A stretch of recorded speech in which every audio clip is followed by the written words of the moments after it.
Alors, fin des temps ou fin du monde? Quand le monde connaîtra-t-il enfin la paix? Fin des temps ou fin du monde? Pourquoi est-ce que je traite ce sujet? Eh bien parce qu'il y a une confusion qui est faite entre les deux. Beaucoup se posent la question par rapport au bouleversement que nous connaissons actuellement dans le monde.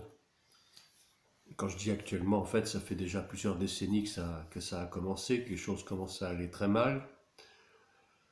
Les familles sont endeuillées, on a de plus en plus de décès dans les familles, des catastrophes humanitaires, écologiques, des accidents divers d'avions, de trains, des bouleversements climatiques, des scandales politico-financiers, du terrorisme bien sûr, et j'en passe.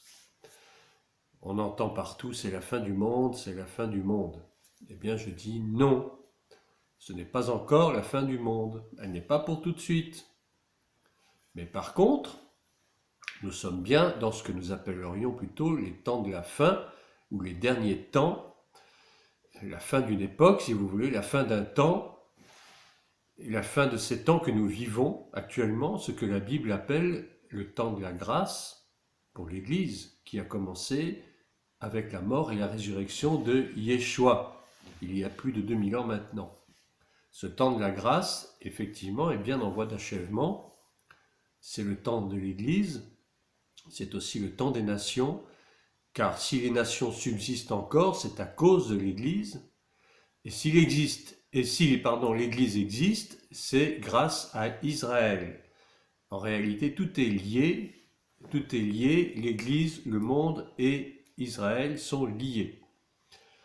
Alors, qu'est-ce qu'il en est exactement? Ce monde finira-t-il un jour? Oui, bien sûr, ce monde passera, car la Bible nous le dit d'une façon explicite, notamment dans 1 Corinthiens 7, entre les versets 29 à 31, voici ce que l'apôtre Paul nous écrit. « Ce que je veux dire, frères et sœurs, c'est que le temps est court. » Il disait ça déjà il y a presque 2000 ans.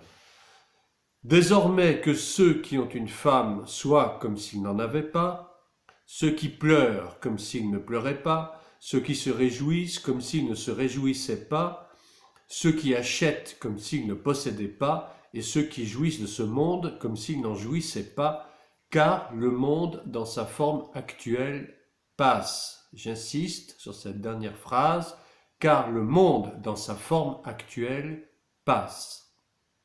Si ce monde est amené à disparaître, à passer, c'est qu'il y a une raison majeure à cela, c'est le péché et la méchanceté de l'homme. C'est pour cela que l'apôtre Jean nous demande de ne point aimer le monde. 1 Jean chapitre 2 verset 15 nous dit « N'aimez pas le monde ni ce qui est dans le monde. Si quelqu'un aime le monde, l'amour du Père n'est pas en lui. En effet, tout ce qui est dans le monde, la convoitise qui est dans l'homme, la convoitise des yeux et l'orgueil de la vie, vient non du Père, mais du monde. Or, le monde passe et sa convoitise aussi, mais celui qui fait la volonté de Dieu demeure éternellement. » Le monde, notre monde actuel, est sous la domination du malin. Nous le savons bien, mais souvent nous feignons de l'ignorer ou de l'oublier. Et 1 Jean 5, 19 nous le rappelle, le monde entier est sous la puissance du malin. Mais Dieu, dans sa miséricorde, désire nous arracher à ce monde mauvais, et il a commencé à le faire par le sacrifice expiatoire de Jésus. Dans Galates 1, versets 4 à 5, il nous est dit « Il s'est donné lui-même pour nos péchés afin de nous arracher à l'actuel monde mauvais, conformément à la volonté de notre Dieu et Père, à qui soit la gloire au siècle des siècles. Amen. » Donc le but de Dieu n'est pas de nous laisser dans ce monde mauvais, mais de nous en arracher. Et la première des choses qui a été faite, c'est le sacrifice de la mort sur la croix de Jésus. Ceci ne signifie pas que nous ne vivrons plus dans ce monde mauvais, mais que nous ne devons plus participer à ces œuvres mauvaises qui sont dirigées contre Dieu, tout simplement parce que nous aurons été régénérés par le sacrifice de l'agneau. Autrement, si nous persistons à aimer le monde et ses mauvaises actions, c'est comme si le sacrifice de Jésus avait été pour nous d'une grande inutilité. Donc, parce que le monde est devenu mauvais à cause des hommes, Dieu ne peut pas établir son royaume éternel dans un tel monde.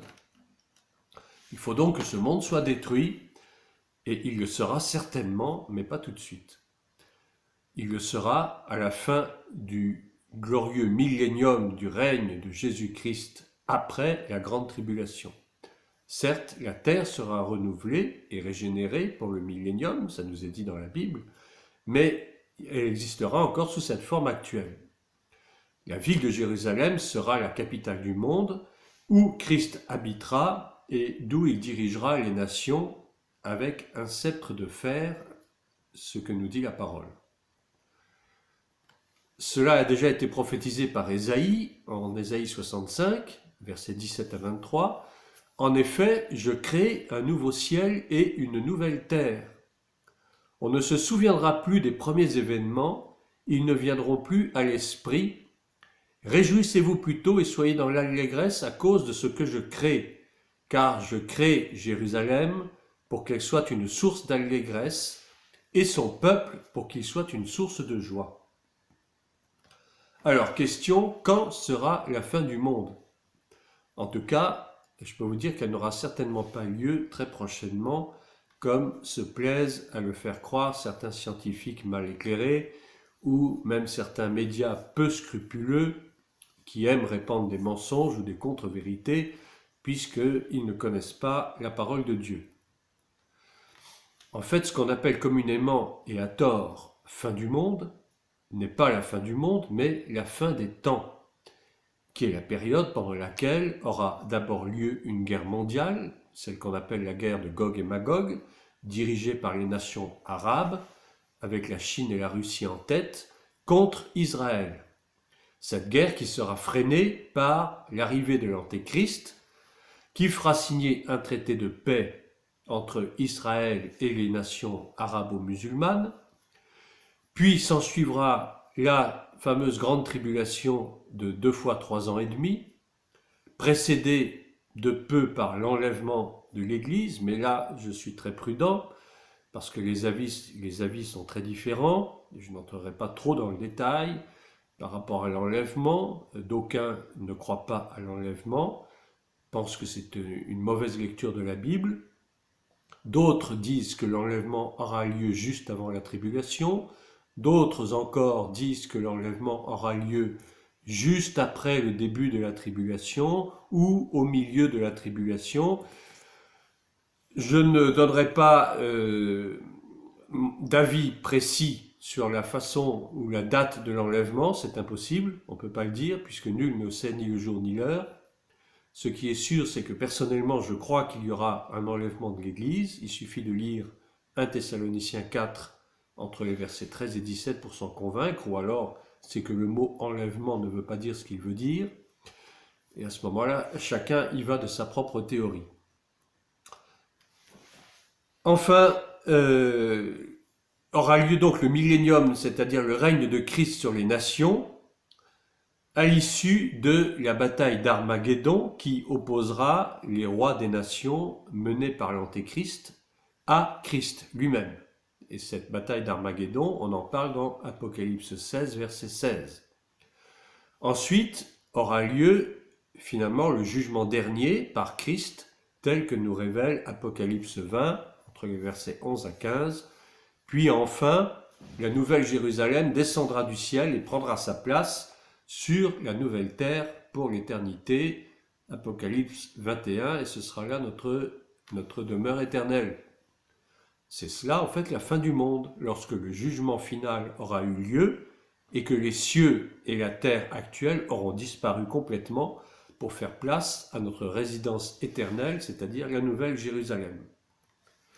Alors, deuxième question, quand le monde connaîtra-t-il la paix? Beaucoup se posent la question. au regard de ce qui se passe dans le monde, au regard de ce qui se passe dans les familles, on voit que la paix est de plus en plus absente. La société ne vit plus dans la paix, la société vit dans des conflits permanents. Le monde tel que nous le vivons actuellement, en fait, ne connaîtra jamais la paix. Les guerres ne feront que s'augmenter et se répandre par le terrorisme, les attentats, les différents conflits, qu'ils soient ethniques ou religieux, la criminalité galopante, la drogue, les mafias, les scandales politico-financiers, etc., etc. La vraie paix, au sens biblique, n'est pas pour ce monde. Certes, il est question d'une paix, à un moment donné, apportée par l'Antéchrist pour mettre fin à la guerre qui opposera les Arabes à Israël, mais ce sera une fausse paix à laquelle les hommes croiront naïvement, mais qui ne sera en fait que le commencement d'une période abominable pendant laquelle cet homme, l'Antéchrist, qui va diriger le monde, mettra le monde en déroute, s'attaquera à l'Église et aux chrétiens, du moins ceux qui auront raté l'enlèvement, si enlèvement il y a, encore une fois, je ne veux pas prendre position.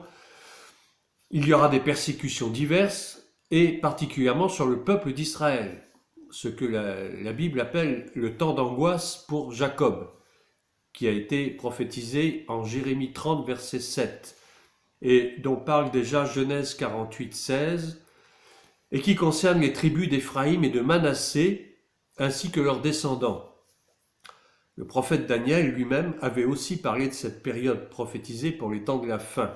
Et je le lis, on trouve ça dans Daniel chapitre 12, versets 1 à 2. « En ce temps-là, se lèvera Michaël, le grand chef, le défenseur des enfants de ton peuple. » Il s'agit bien d'Israël. « Et ce sera une époque de détresse, telle qu'il n'y en a point eu de semblable depuis que les nations existent jusqu'à cette époque. En ce temps-là, ceux de ton peuple, Israël, qui seront trouvés inscrits dans le livre seront sauvés. Plusieurs de ceux qui dorment dans la poussière de la terre se réveilleront, les uns pour la vie éternelle, les autres pour l'opprobre, pour la honte éternelle. » Jésus aussi parle de cette période de détresse, les temps d'angoisse pour Jacob, en Matthieu 24, entre les versets 21 et 22. « Car alors la détresse sera si grande qu'il n'y en a point eu de pareil depuis le commencement du monde jusqu'à présent, et qu'il n'y en aura jamais. Et si ces jours n'étaient abrégés, personne ne serait sauvé. Mais à cause des élus, ces jours seront abrégés. » La véritable paix ne sera là que lorsque Christ régnera, d'abord pendant la période du millénium, qui est cette période pendant laquelle les guerres cesseront, puis lorsque le royaume sera établi pour l'éternité avec la Nouvelle Jérusalem, quand cette terre aura définitivement disparu avec tout ce qu'elle contenait de mauvais. Donc voilà, c'était une petite mise au point. Ne confondons pas fin du monde et fin des temps. C'est très différent. Nous sommes actuellement dans les derniers temps, dans la fin des temps, mais la fin du monde, ça n'est pas pour tout de suite. Il y a tout un processus d'événements qui doit se dérouler avant. Voilà, soyez bénis.